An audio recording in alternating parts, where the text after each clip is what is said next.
like the flag. So the flag has a royal blue background that represents the squadron of the Royal Navy, and the Union flag in the corner is because it used to be part of the British Empire, where Queen Elizabeth is still head of state to this day, and New Zealand is part of the Commonwealth. So the stars represents the asterism within the constellation of the Crux, the Southern Cross. So the absolute location of New Zealand is 40.9 degrees south and 174.8 degrees east. The relative location is south of the Pacific Ocean and southeast of Australia, surrounded by the Tasman Sea. The neighboring countries are Australia, Tonga, and Fiji. However, none of the countries actually border New Zealand, considering it's surrounded by the Tasman Sea. So the origin of New Zealand, it was actually part of the British Empire, but it doesn't actually have an Independence Day because it earned its independence slowly over time in small steps. And Queen Elizabeth, as said before, is head state. So pretty much New Zealand is independent in every other aspect. So the capital of New Zealand is Wellington, and the major city is Auckland, which has a population of 1.5 million people. And the four major international airports are Auckland Airport, Wellington Airport, Christchurch, and Queenstown. So New Zealand's territorial disputes are Atafu, Whakaofo, Nuku'alofa, and Swains Islands. And New Zealand is part of the Oceanic region, and it's not actually part of a continent, but the Oceanic region contains the Australian continent as well as the islands surrounding it. New Zealand's divided into the North Island and the South Island. The North Island is Te Ika a Maui, and the South Island is called Te Waiponamu. New Zealand is a small nation island with 4.5 million people, and the Dutch explorer named Abel Tasman found it and called it Statenland, and then in 1645 the Dutch cartographer named it Nova Zealandia, and now it's called New Zealand. So New Zealand is a developed country, and it has two main time zones, which is New Zealand Standard Time and the Chapman Island Standard Time, which is both 45 minutes apart. And now moving on to demographics. Alright, for the demographics session, ethnicity breakdown. The majority of the population is European, being made up of 71.2%. 14.1% are Maori, 11.3% are Asian, 7.6% are Pacific peoples, Middle Eastern, and Latin Americans, and then the remaining 8.3% is other ethnicities. So religions. It is mainly Christian, with some Buddhism, Hinduism, and Islam in the country as well. The country is not really in any issues at the moment. Tourism in New Zealand is definitely allowed, and its official language is English. Although New Zealand is isolationist in terms of international issues, it does have a lot of allies. Its closest allies by far are the UK, Australia, and the United States.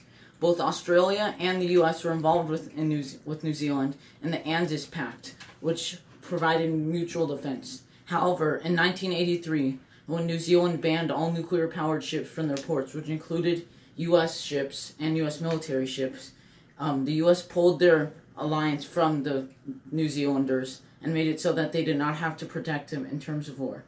Basically, this made the alliance obsolete since it was only Australia and the US. Trading partners. The biggest trading partners of New Zealand are China, Australia, the USA, Japan, and South Korea, respectively. New Zealand is isolationist in terms of fighting in foreign conflict. One of the most major conflicts it fought in was in World War II, because it was afraid of being invaded by the Japanese, like Guam and other Pacific islands. Also, although it condemned the invasion of Iraq by the US, it did send a few frigates and a P-3 Orion plane to assist. They also assisted with the anti-terrorism efforts in Afghanistan, but pulled all troops out by 2013.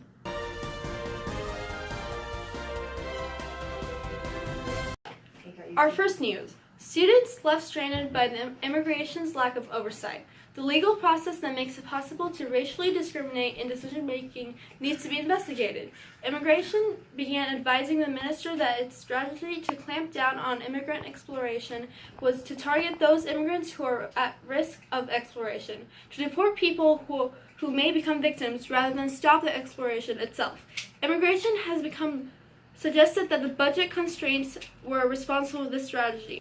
It began a campaign of advising the minister that problems in the Indian students' markets were the fault of the students themselves for exploring pathways to residence. So immigration officers were left in no doubt that Indian students were the target, and this can be seen in immigration's briefing papers to the minister.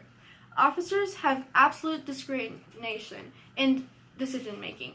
This means they can simply decline an applicant because they choose not to believe an applicant or trust a document or accept the fact value a statement that has been made. Basically, decision-making based on assumptions rather than facts. While some decisions were previously able to be overturned in the complaint process from May 2017 onwards, this right was taken away by the new complaint process. This gave immigration officers the ability to discriminate against applicants of particular nationalities without tainting the immigration records by reference to the applicant's nationality. It also enabled immigration to have plausible deniability when questioned. Other avenues of complaint are also unavailable. A declined visa turns an applicant into an overstubber, have no income, and are unable to afford any legal challenge in the courts. While immigration instructions do not require immigrations to abide by principles set out in the tribunal decisions, it is the tribunal continuance to point that the immigrations are making the same mistakes in their assessments. A responsive ministry should obviously correct those mistakes and amend its process accordingly. However, immigration has taken the opposite approach over the past years and now makes it clear that its decision that is not required to follow the principles of the policy interpreted by the decision making. They are also entitled to ignore the tribunal's criticism in its decision making. This removes another key check and balance in immigration decision making, which inevitably leads to the discrimination decision making. Those students who choose to stay in flight must do as an overstayer, work under the table, and become even more vulnerable explanation. Rather than addressing the exploration problem, is simply contributing to the driving background. The very explicitity of the system that has been developed also enables immigration to avoid media secrecy. Administrative principles of fairness and natural justice are a fundamental common law protecting against discrimination decision-making. Our second current news is China and Russia could be looking for a backdoor to Western intelligence through the soft underbelly of New Zealand. New Zealand is the soft underbelly of an international intelligence sharing alliance, which may make it vulnerable to China and Russia, according to a report by Canada's intelligence agency. Both New Zealand and Canada, as well as the US, UK, and Australia, are part of the Five Eyes Alliance, which has routinely shared sensitive intelligence since 1955. But on the topic of foreign interference, a report from the Canadian Security Intelligence Service, CSIS, places the spotlight solely on New Zealand. Extricating New Zealand from these military groupings and away from the traditional partners would be a major cope with the exercise government's strategic goal of turning China into a global great power. It recently emerged that the ex-CIA China expert recommended that the Five Eyes re-evaluated New Zealand's membership for failing to adequately respond to political interference from the Chinese Communist Party.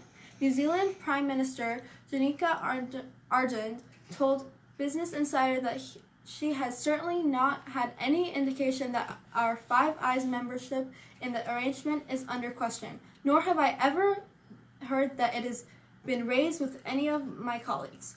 Attention to China's foreign influence activities has put New Zealand's government in an awkward position, according to the report. Our final news. New Zealand cites climate change as banning new offshore drilling. New Zealand will stop issue permits for the offshore oil and gas explorations as it is moving to combat climate change. They will be forced to rely on more expensive imports. It provoked bitter responses from the petroleum industry. New Zealand is committed to the new goal of becoming a net zero emissions economy by 2050. It would allow the extensive 22 active offshore permits covering more than 38,000 square miles to run until their expiration date. No jobs will be lost in this process. New Zealand's government aims to increase the value of New Zealand's petroleum exports. I'd say New Zealand's population is bent out of sheep. I'd still pay zillion dollars to get there. It gets my seal of approval. The sights there, they could paint a zillion words. Man, these puns are cueing me. I'm Carly Zeus, Geography 10.